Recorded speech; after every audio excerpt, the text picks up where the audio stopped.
alignment of UP units sa objectives ng partnership. Agree? Okay? And then yung next, leveling of expectations. Pwede ba natin i-define po yun? Saan? With the barangay ba yan? With the local chief executives ba yan? With RHU staff? With kanina po yan. Meron pa dito plan with the stakeholders. So after ba yan nung after ba na kailangan natin ba ng partners? With stakeholders. Ano po ang susunod ay creation of an Amiga level ordinance. Pwede po ba yun? Amiga level ordinance. Hindi yata. Hindi po kasi municipal. Kung municipal level po na to help parang support of pwede po ba yan? Bawat munisipyo? To support po yung Amiga. Pwede siguro kung municipal level. So municipal level. Municipal level for all Municipal level to support Amiga goals. Kasi pag Amiga level, sino sabi na dapat gumawa?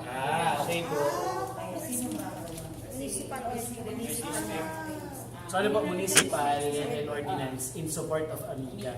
Pero di ba iba-iba ang distrito? Paano yung pag-ano?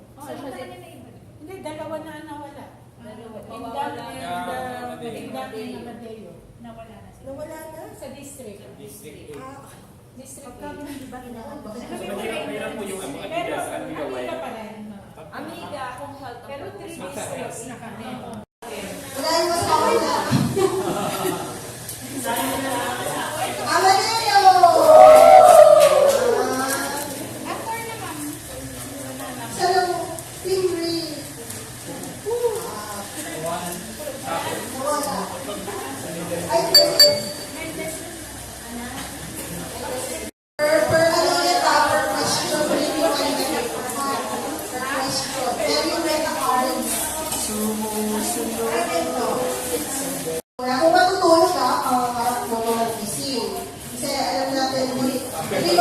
peligro ang oras.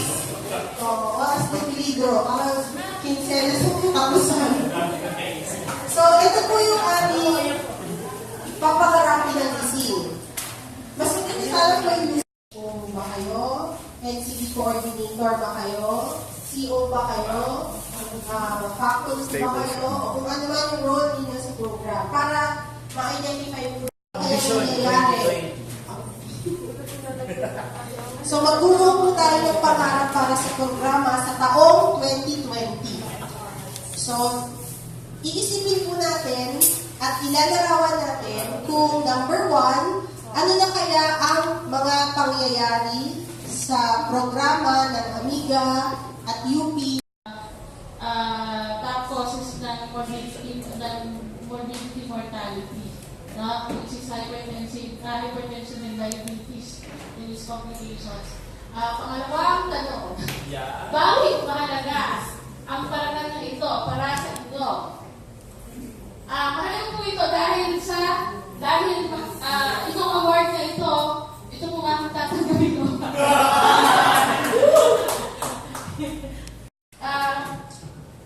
Nagre-resulta, no? Magre-resulta, pagkatapos po itong award na ito, ay magre-resulta po ito sa duplication ng program at efforts ng community at ng partnership, hindi lang sa Pilipinas, kundi sa buong